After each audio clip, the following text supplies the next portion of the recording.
Hi, everyone. Thanks for joining. We're going to wait another minute or so to get started.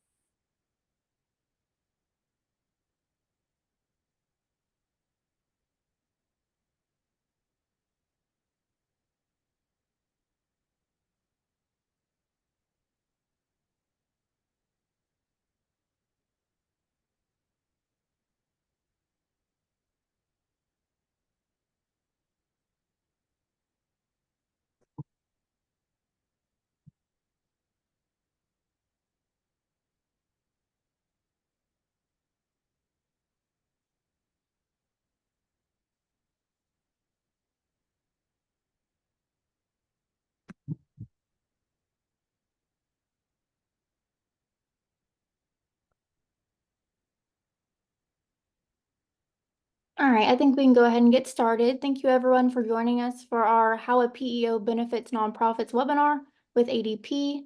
I'm just going to go over a few housekeeping rules before we get started.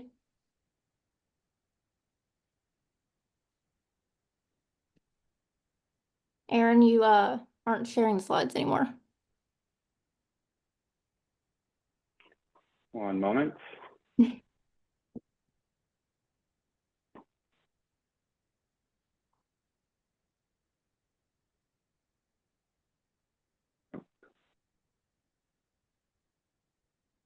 Sorry, I clicked out of it. Let me click back in.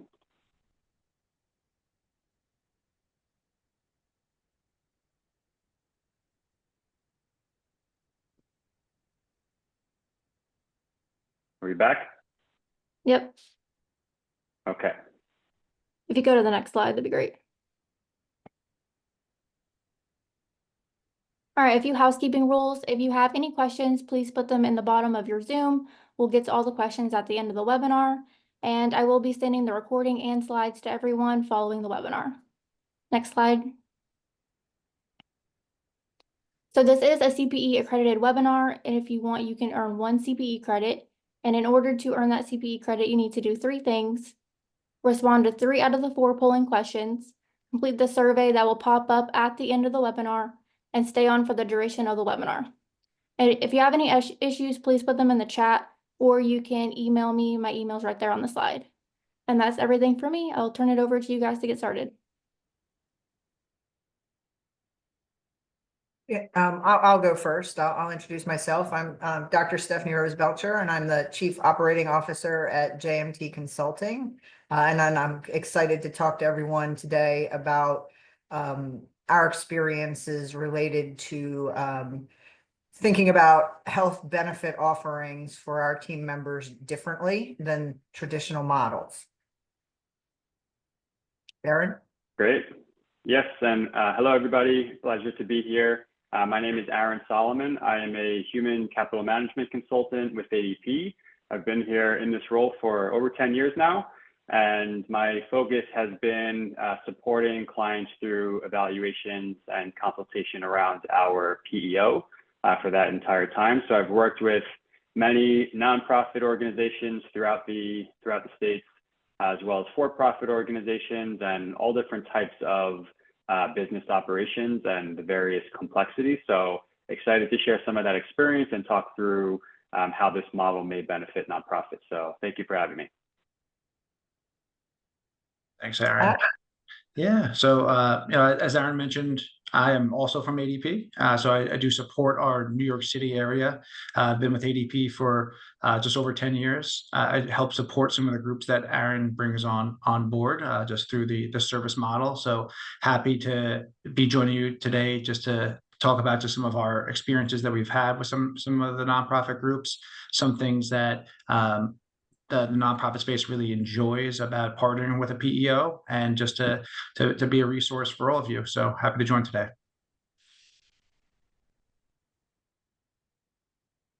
Okay, I'm going to kick us off. Thank you all again for joining us.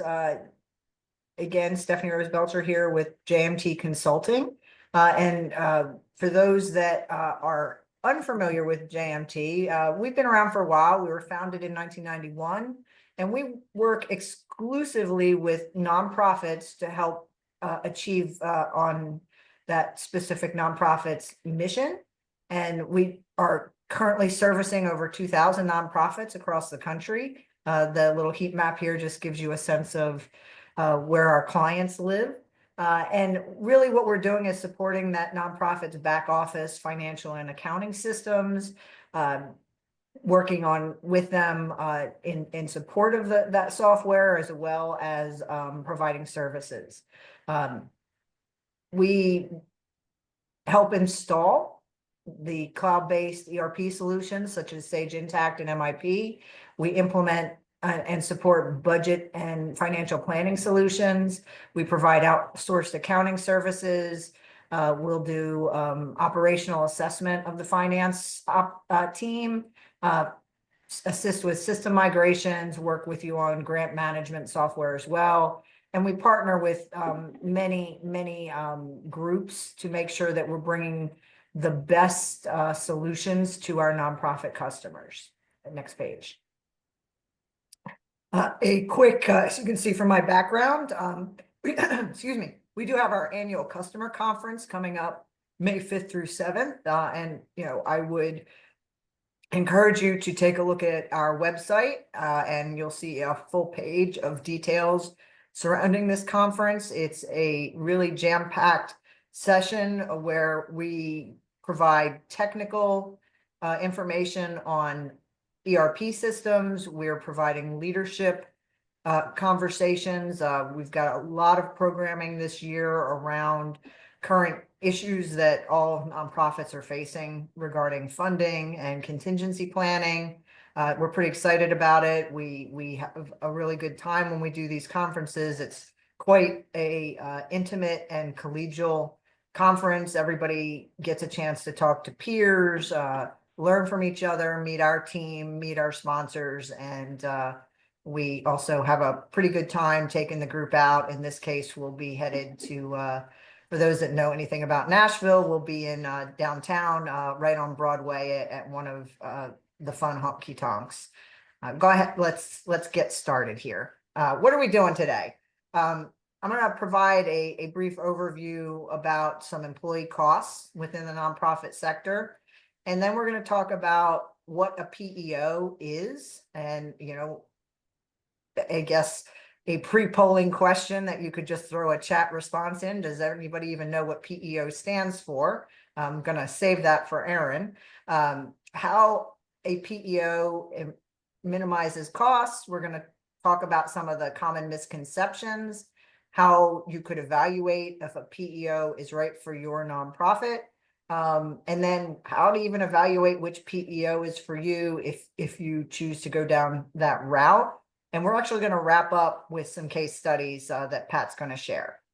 So what's going on from a landscape perspective? Just big picture, 5.2% of the GDP comes from nonprofits, and that is about 3.7 trillion in annual nonprofit revenue. And that data is, I think, through the end of 2023. I haven't seen the 24 report yet.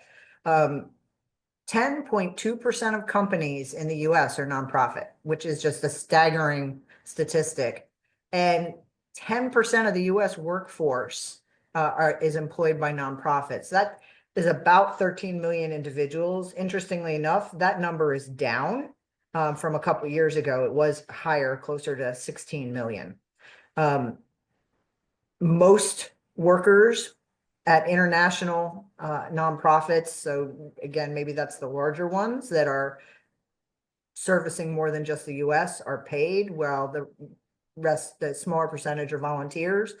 And statistically in the US, again, 87% of nonprofits are providing some level of employee benefits.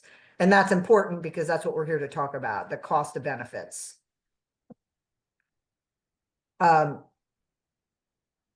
Typically, I think everyone understands that, nonprofits have to cover all of their administrative costs through the dollars that they bring in, and that those administrative costs for their shareholders, for their stakeholders, for their donors, need to be capped and controlled. And, we see most orgs aiming for 25%, but it's somewhere in the range of 25 to 30% of dollars in are used on administrative costs. So that's the pot of money that nonprofits are working with for payroll, for supplies, for benefits for their employees.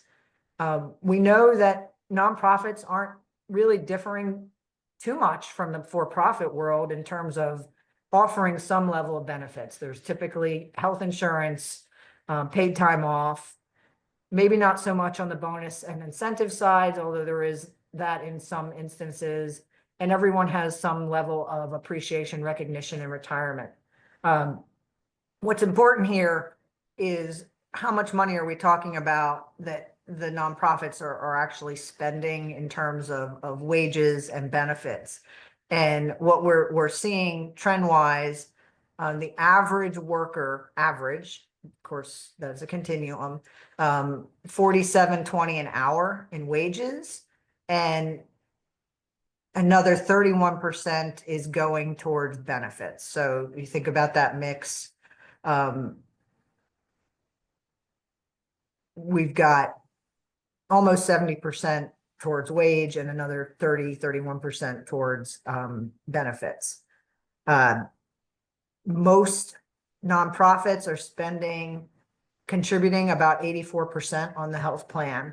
And that's all great and wonderful. But what we also know is that nonprofits are currently plagued with lots of job vacancies, and that's impacting the ability to support programming. And so why do all these stats become important? And Aaron, if you go to the next slide, I'm going to wrap up my point here. If nonprofits are facing some serious issues in terms of financial stability, demand for services, compliance, tech integration, donor retention engagement, talent acquisition and retention, if finances are in crisis and it's hard to acquire and retain people, the benefits that are provided are both an impact to the financial stability, but they're also an impact to the ability to acquire and retain individuals. And a recent survey in 2024 about this from the state of nonprofits actually talked about nonprofits not being able to pay competitively, and that includes not having competitive enough benefits. And again, sort of full circle, if there's financial concerns, paying for benefits becomes a problem. That leads to lack of competitive pay, lack of competitive benefits, open jobs, and then stress and burnout for the staff that remains. So all of this is to say the dollars are limited, there's stress on the dollars, and that stress on the dollars means that the best benefits are not necessarily being offered by nonprofits in general, which puts tremendous pressure on the people that are remaining and can lead to even more loss of staff. So we're going to talk about a way to potentially save money and provide better benefits, which can help improve your talent acquisition and your staff retention and support more financial stability. So I think if we're going to go to the first question here, this will pop up on your screen and we will not share this, but our first question to any of you is if you're experiencing uncertainty with your current funding sources. And again, this is not going to be displayed. This will be completely confidential.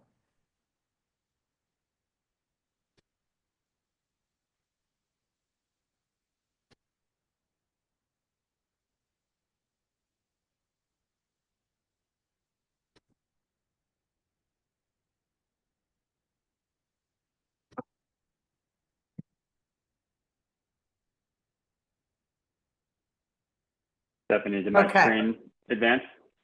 You advanced, and I think we've given hopefully everybody enough time to answer that question. So I think we're going to start with Stephanie gave a lot of information, a lot of statistics, all to get to the fact that is there a way to save money on a very expensive line item, which will help with financial stability and potentially improve employee retention, satisfaction, etc.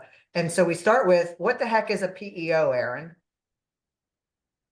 Yeah, that's a great question. And, simply put to your question of is there a way, I'm sure everyone has guessed that the answer is yes, but the how and why is really what we're here to talk about. So what is a PEO? A PEO is a professional employer organization, which still means nothing to most people after you've said that, because it doesn't really, it's not a very clear description based on those words. But another term for PEO is co-employment. And that is a little bit more straightforward. The IRS actually recognizes your organization's federal ID number, as well as the PEO's EIN, as co-employers with relation to the employees. A client partners with the PEO, and the PEO is contractually responsible for taking on certain employer responsibilities behind the scenes. And high level, this really helps organizations tap into a comprehensive suite of services, from insurances, employee benefits, workers' compensation, employment practice liability insurance, as well as from a payroll and tax perspective, a shift of responsibility into the PEO being responsible for helping to maintain labor law compliance. So using the visuals on the screen, on the left-hand side, you can see your sample organization in the center there. This is what most organizations look like when they're not with a PEO.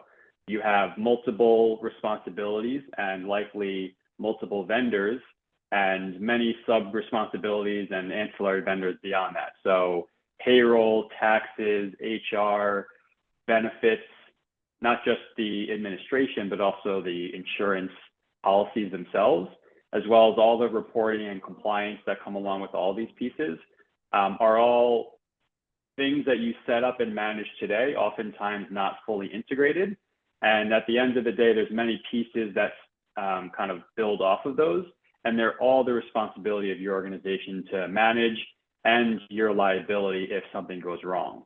So the idea of the PEO relationship is that, as you can see on the right, using ADP Total Source as the example of this PEO, ADP, or the PEO, becomes that single source provider of many of the things required of an employer. So the insurance policies with regards to benefits and workers' compensation, all of the administration tied to those things as they feed into payroll and HR.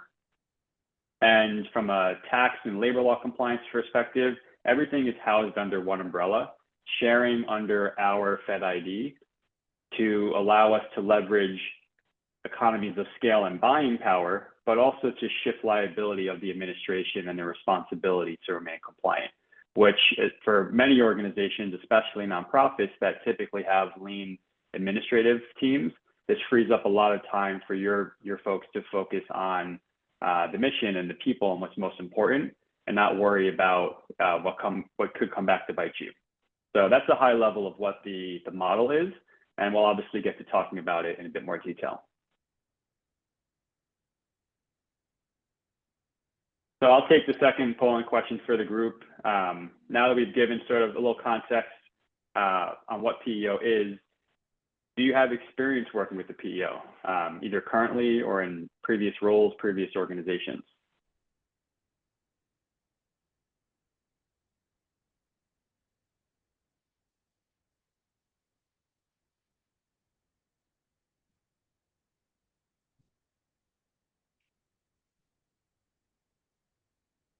All right, I will move ahead. I think we're gonna see, there you go, some of the We'll responses. see. Oh, that's great. So definitely not surprised that I can see a number of folks have worked with the PEO. This model, as we'll talk about a little bit later on, is widespread use across the nation. And it's only growing in more popularity as there becomes more pressure on margins, more pressure on administrative teams to do more with less.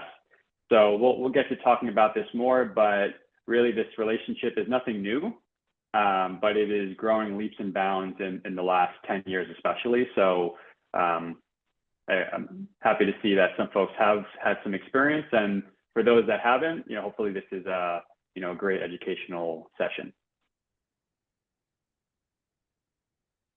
So Aaron, you just talked about this whole scary thing of co-employment and the definition of a PEO. Could you walk through what the misconceptions are around a PEO, kind of the myths that some people have? Definitely. So I think the first one is losing control over your employees.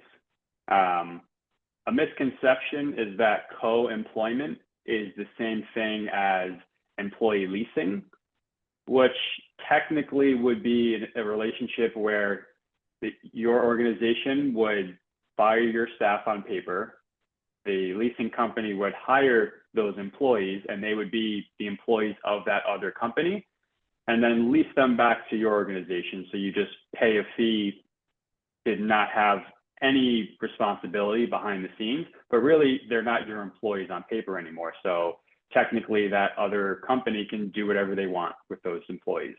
That is not what co-employment is. The IRS has a certification program for professional employer organizations that requires a set of rules of how they operate, but essentially both your organization and the PEO are recognized in relation to the employees. So the client, the organization that's coming to the PEO is referred to as the worksite employer. So behind the scenes, nothing changes at your corporate organizational status. So if you're a 501c3, that status is not impacted. Your board of directors, how ownership is structured, if applicable, all remains the same. Your P&L, your revenue streams, nothing is impacted or has really any tie to the PEO. There's no access that the PEO has, no say in how that is managed. There's nothing impacted on your corporate insurances like general liability, auto, etc. The decision of who to hire, who to terminate, what to pay them, how you manage them day to day, all remains with your organization. So that's really where a misconception of losing control is. On the other side, which is important to call out briefly, is that the PEO is responsible for maintaining labor law compliance as the payer of wages from a tax perspective. So the PEO is required to ensure that at a minimum wage is met, or the I-9 immigration form is completed for new hires. So the only instance in where there could be a rub in the relationship between an employer and a PEO is if that employer is willfully acting out of compliance. If they want to pay somebody, below minimum wage, or they want to pay someone that is unable to complete an I-9 form, that does cause issues, because in this relationship, the PEO has to keep the client in compliance. It's very rare that in my 10 years, I've seen a client that specifically does not want to be compliant. And in that case, it's not a matter of asserting control. We just wouldn't be a good fit to partner together. But aside from that, your business, your organization is operating as it did before. Great. Yeah, the second one that really ties into the financial aspect of this conversation and how can we do better from a budget perspective is the fact that most organizations in general, above, call it, 10, 15 employees, but almost all of the nonprofits that I've ever worked with do have employee benefits in place when they come to us to speak with us. So medical at a minimum, dental, vision, life insurance, disability coverages, these are all insurances that you're procuring and offering to your staff, and you have to work with an insurance broker to offer those benefits.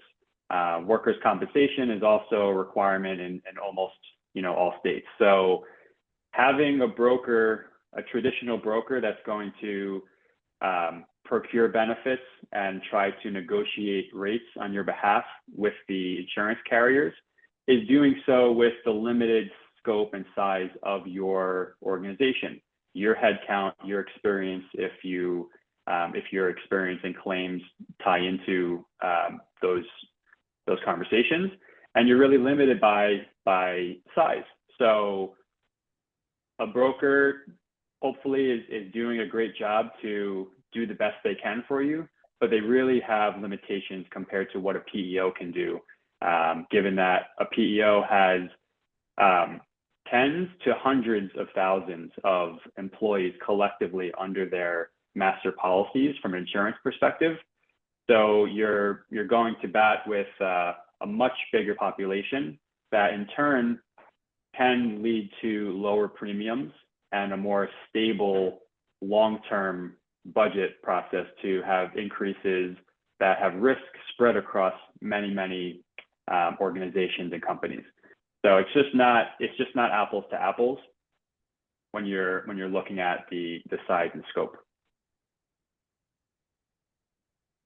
And lastly, some folks that have worked with the PEO, heard of a PEO, maybe others that have mentioned no, but had only very heard of it, from a side point of view.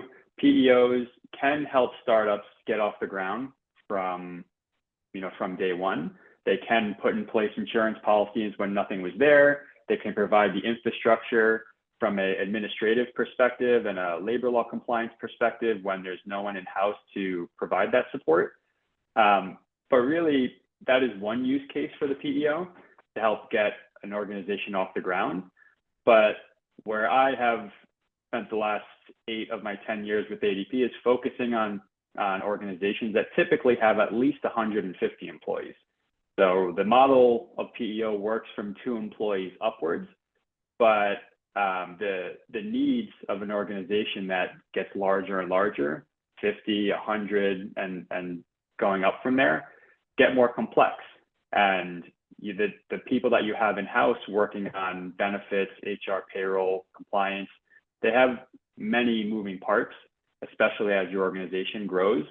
So where you can shift some high liability items and higher administrative items off your plate and also reduce major costs as an organization to then allow you to focus more on your mission and the organization only empowers you to do more. So this partnership definitely can work once you go beyond a few employees, but that is sometimes a misconception that we hear. And just a third-party statistic I feel is helpful to share is that there are, at this point, this is a little dated, there's over 200,000 small and mid-sized organizations using a PEO with well over 4 million employees total. So this is not a small business model to tap into for sure. Aaron, if you could go back a page before we hop off to the next one, a question came through and I just thought it would be more appropriate to answer it right now because it falls into the misconceptions. And you talked a bit about employee leasing and the difference, but could you touch on how a PEO is not an EOR or an employer of record? If you want me to, I can answer it as well. Why don't you start and I'll fill in. Yeah, okay. So basically an employer of record is hiring and managing. Typically you see it more on a global workforce basis, and handling all of the taxes and compliance internationally. But they're not your employees per se.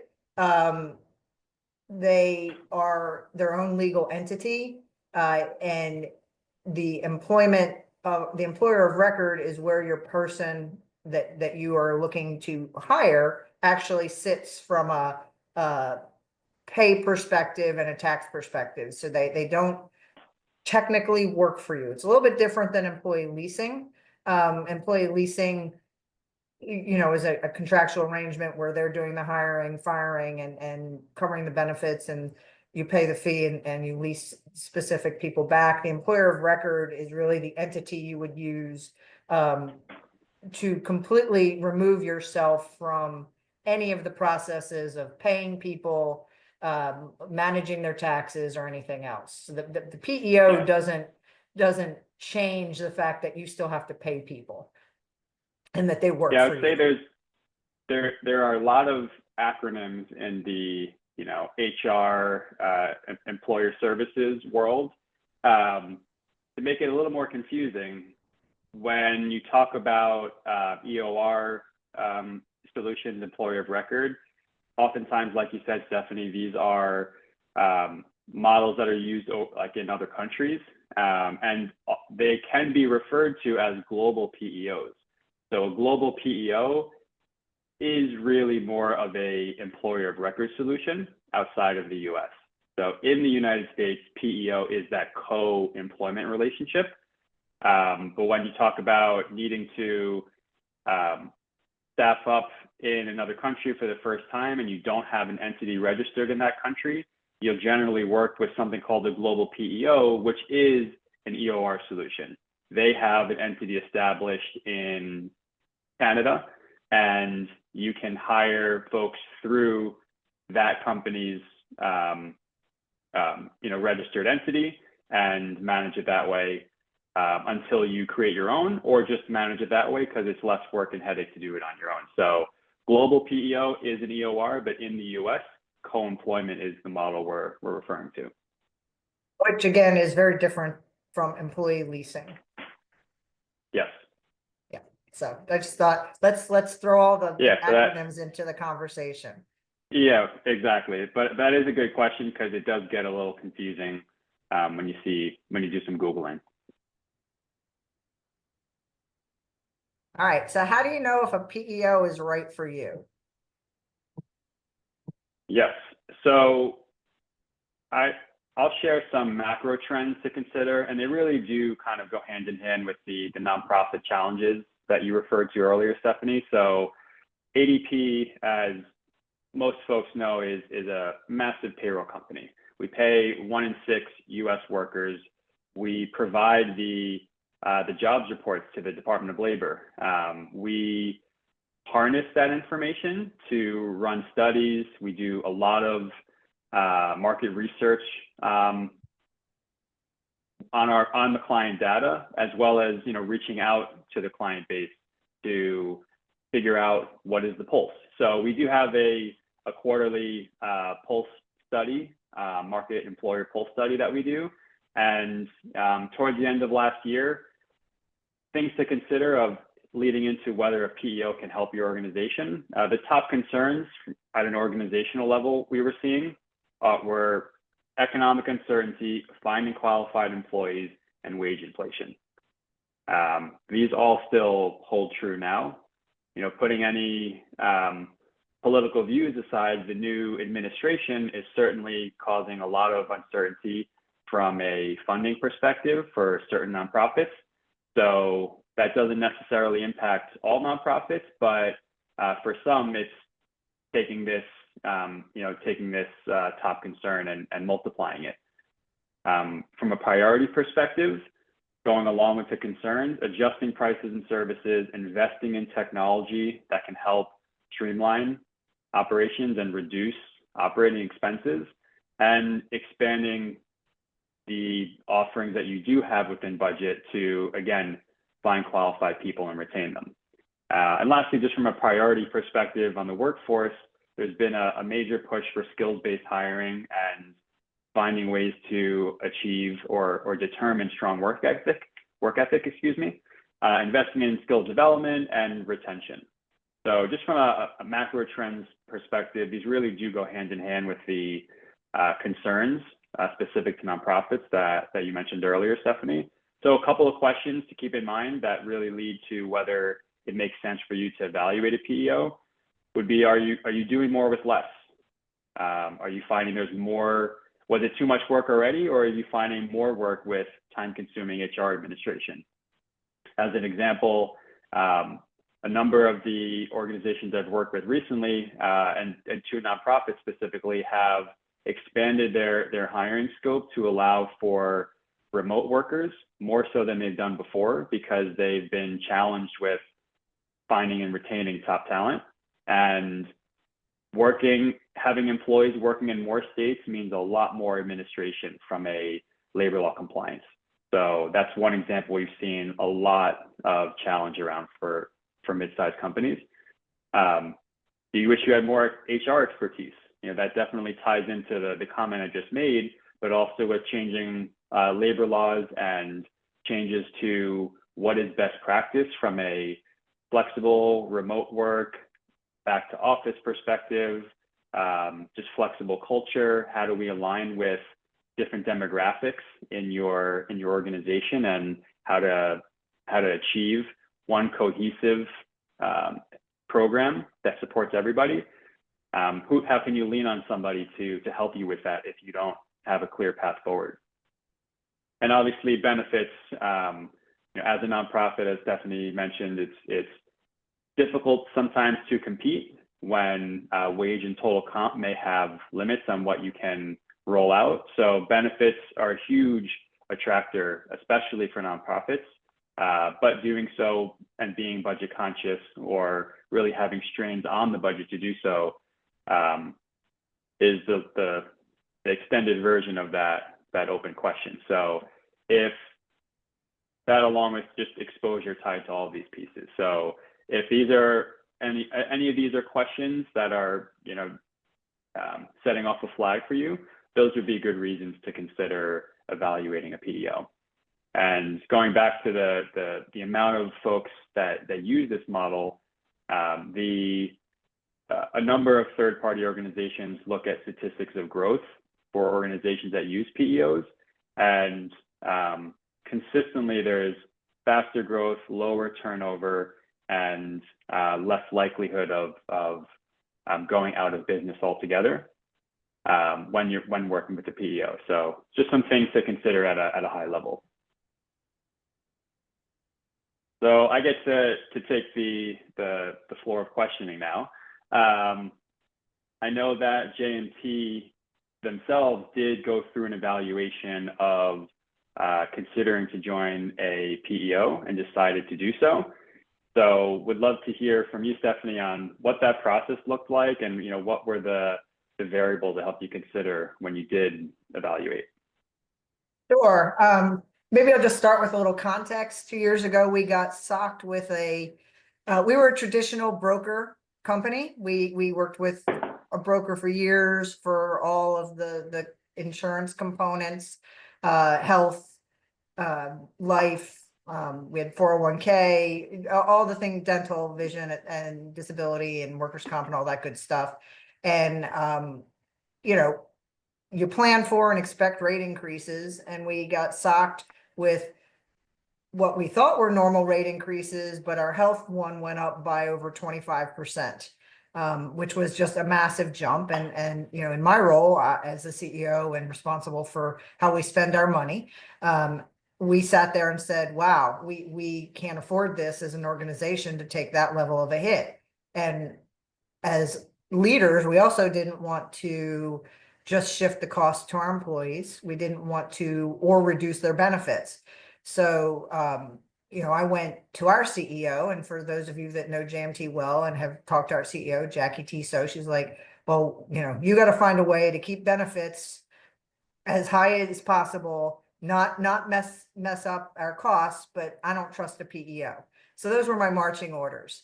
And we said, well, we're going to have to go look at everything that's in the marketplace. We're going to have to look at other brokers. We're going to have to look at going directly to insurance companies. And yeah, we're even going to look at PEOs, even if we're not so sure about them, and maybe have some of our own misconceptions. So that was our context. Keep the benefits high, keep people motivated, and don't spend more money. So we went, what did we do? We actually did a major, I'll call it almost an informal RFP. We set criteria around what we would expect to see, which was benefit comparisons and costs, what were the system capabilities. If we were looking at a payroll function, many PEOs come with a payroll function as well. They also may come with other tools, depending on the package of software. So we tried to line everything up and we said, well, if the PEO has this full suite of things from benefits to tools to payroll to HR, et cetera, versus piecemeal, we're going to have to compare all the parts and pieces that we get from brokers and other stuff we buy, to really do a good apples to apples comparison. So that's what we did. If I think you go to the next page, I can actually turn that into something a bit more precise. We came up with this criteria of functionality, that we said was either useful or not useful. And then we looked at our legacy, which would have been our, what were we buying software wise and what were our brokers providing us?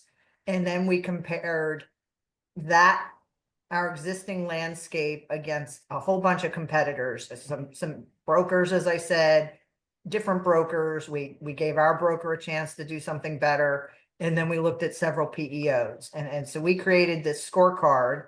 And if you look at the next page, this is what it looked like. And you know, so we had and I'm happy, we will run out of time, but I'm happy to talk to anybody in greater detail about how we went about doing this evaluation. Because I did lead the team that did this, so I've got personal knowledge. But we evaluated that technology score with reputation. We then said, do they have payroll or no payroll? Would we have to keep what we've got? Were the benefits being offered better, worse, neutral? What would it, and of course, for everybody here, what would it cost us? And you can see, if we stayed the same and went with what our broker was offering us with that 25% increase, we had this expected annualized cost of $250,000. And, you know, that was above what we were planning to spend.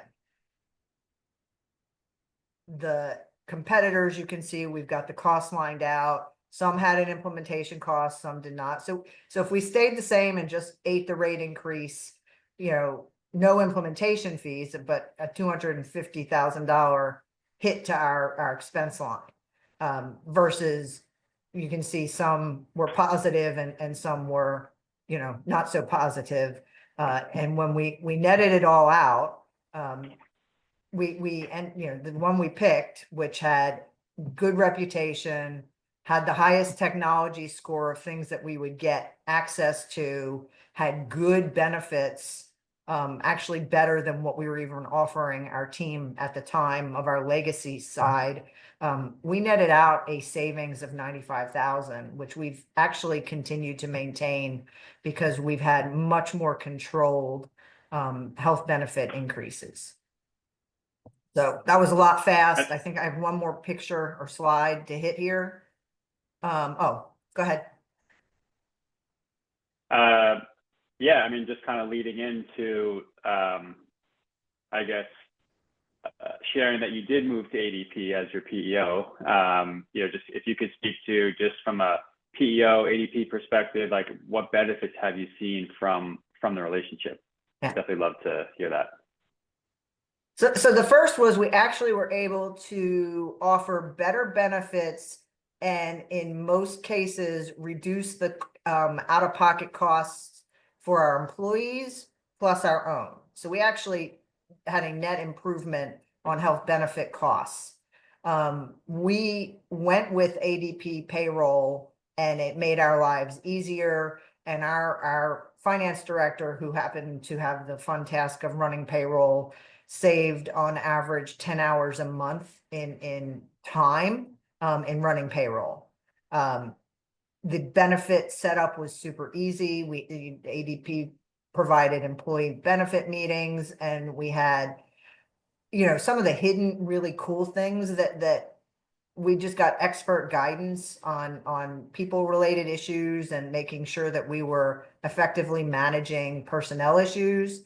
And ADP saved us on the compliance side with, as we've gone, just like everybody else, to virtual employment all over the place. Boy, we did not know what we did not know about different tax rules or sick leave requirements. And they're different all over the country. And so that's made our life easier. We had access to a learning management tool, which we never had. So, all sorts of fundamental training. And ADP manages our PTO balances for all our folks. We use it for our HR system of record for our employees. And we're now using the tools to do performance evaluations and track all of our employee development. So we've been able to not just save money and continue to save money year over year with both the benefit management, but just keeping us in compliance with regulation, state law, and then leveraging the tools that were already in the system to help us be better. That's great. And just to comment on the experience that you had working through that evaluation, how comprehensive it wasn't just about cost. All those line items of functionality and support and weighting those, is really appreciated from, speaking from the ADP side, going through that type of an evaluation, making it comprehensive really goes a long way for us to be able to showcase the things that we can do to help you. So I think it's a great lead into the third polling question. What are the biggest human capital management challenges that you're experiencing with your organization?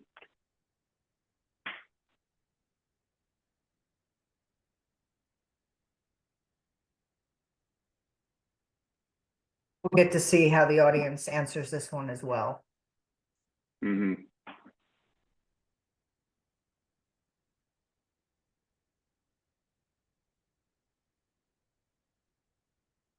I suppose it was somewhat of a leading question, but not everybody, shares all of these challenges. So it is good to see the spread across. And really these, speaking from Stephanie, from your experience, these are definitely things that you hit on, all of the above are things that you would, researched, analyzed, and, have been able to address. So it's great to see, feedback from the group here. Yeah.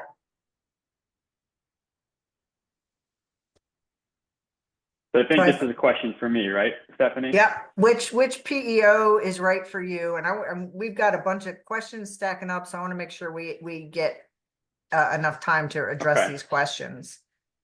I'm going to make this pretty brief. There are many PEOs in the U.S. And there's more popping up from year to year. Some of them are small providers, others are national market leaders. Thing to keep in mind in who you're going to work with ultimately as a PEO is that, going back to that concept I shared earlier of sharing under the PEO's Fed ID number for compliance and really for insurances, you're moving into a shared partnership, a shared risk model, essentially. So how does that PEO manage risk? If you're going to be a part of a bigger benefits pool, how clean is the water in that pool? How is it managed? So a couple of things that you should keep in mind. Is the PEO IRS certified? Not all of them are. Does the PEO have the Employer Services Accreditations, which is a PEO specific certification you receive based on business practices? And from what type of expertise, how long have they been doing it? What's the competence of the staff that work with you from a sales and service perspective? And how are the benefits managed? Are they self-insured, or does the PEO not take any risk in the premiums and therefore has a more flatline cost relationship with the carrier? Things to keep in mind as you're doing an evaluation of PEOs. You want me to pause for questions here, or just kind of wrap up with Pat and I? I think we've got 10 minutes. We have a bit to go. So it just, maybe we I'll flash it and let skip Pat, through. yeah. Yeah, so I could talk about what sets ADP Total Source apart. I'll just say that we are the largest and market leader by a long shot, but really hearing it from me is not as impactful as hearing from someone like Pat, who is an executive and a manager of the service teams. So I'd love to give him an opportunity to speak to what that relationship actually looks like with some examples. So I think that'll be more impactful. Sure. Thanks for giving me the floor. I know we will get to your questions as well too. So, just wanted to chime in just again from the service side of things, and just to talk about how ADP partners with you from an HR standpoint. I know I do manage a team of HR business partners in the New York City area. Again, your HR business partner is really going to be that extension of your HR arm. So whether things are coming up from a regulatory compliance standpoint, employee relations, you may have a termination or a leave of absence that's coming up. That's where your HR business partner can come in to really help you kind of streamline your efforts. The PEO is also going to give you a payroll business partner, risk and safety team to work with. If you're signing for 401k, you'll have that. But your HR business partner really helps to quarterback your service team. So just to give a real quick example, again, just in the Northeast region alone, we partner with over 500 different nonprofits that we use. So again, just in my region alone, that's just what we're seeing, who we're working with. But just to talk about just a group that we've worked with in the past, I know this local nonprofit, they have 35 employees in the New York area, but they have some separate chapters throughout the country, and they focus on helping women with career development, interview skills, making sure that they had the right resources to succeed. So this group was really having trouble with having a rapidly growing team. There's increased demand for their services. They want to make sure that they're training and developing their team effectively, and just making sure that they're putting their best foot forward. So that's where ADP Total Source was able to come in. So what we do is when your HR business partner is meeting with your group to walk through just your service planning, it's saying hey, what are you looking to accomplish during this year? And one of those moments was making sure that they have strong leadership, making sure they're understanding the unique needs of the organization, making sure that that they have tailored trainings that can really help. So ADP Total Source, as we mentioned earlier, has that My Learning system that they're able to use. So there was a lot of e-learnings that can be offered that can help even just having employees be self-paced trained. But then also we used the in-person trainings that ADP offers. Again, all of these are included in ADP's service fee. So it's a great addition, and just making sure that people are taking advantage of the right products. So I know that in our One Penn Plaza office, we do offer leadership training. There's actually one occurring today just in my office. So we have a lot of groups here working on it right now. But again, this session is kind of like twofold. The first one is really to meet with leaders, make sure that everyone's aligned just with what their strategy is going to be, making sure that everyone's devoted to having exemplary leadership, making sure that they're understanding what their mission is.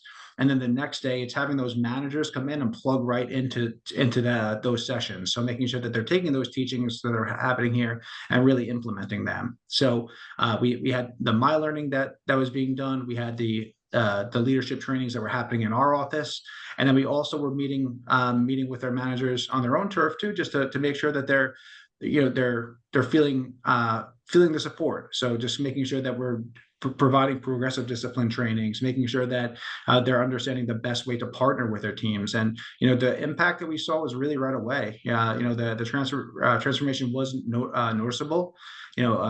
Just even from our group, staff expressed feeling a lot more confident in their roles, equipped to handle the different strategies that are coming up for not only managing their individual teams, but for managing the groups that they're mentoring. So it was a really great thing to see, just them really focusing on their development of leadership pipeline, making sure that they have policies that are in place to make sure that, you know, if there's ever exiting, that they have mid-level staff that's up and ready to step up, and that, you know, everyone is really feeling attached to the cause that was at hand. So again, you know, this is a session, this leadership challenge that we were even offering in our Penn office is offered not only in New York, but throughout the country. There's virtual sessions.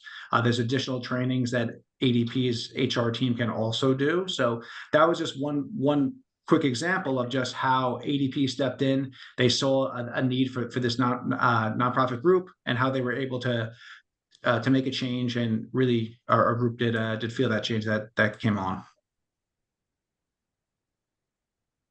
Thanks, Pat. I know we're going to run out of time here, so I want to make sure we at least hit these questions. We could do, if we had more time, we'd do more examples specifically of how we've seen the PEO and the package and services support a nonprofit. So here's the first question. Our uncertainty, mostly federal grant funding, with funding extends beyond the total amount funded. It also applies to capping in direct sales and fringe. I'm maybe butchering this a bit, but there's uncertainty with funding, and I believe that there are rules on how the funding is used, and getting to the best salary, which may include how much money can be spent on salary and fringe. And I'm assuming, and if the submitter doesn't mind expanding on this a bit, but I'm assuming it's really points back to, we've got to manage within a very, very specified grant funded amount of money, and could a PEO help us get there? I think that's where that's going.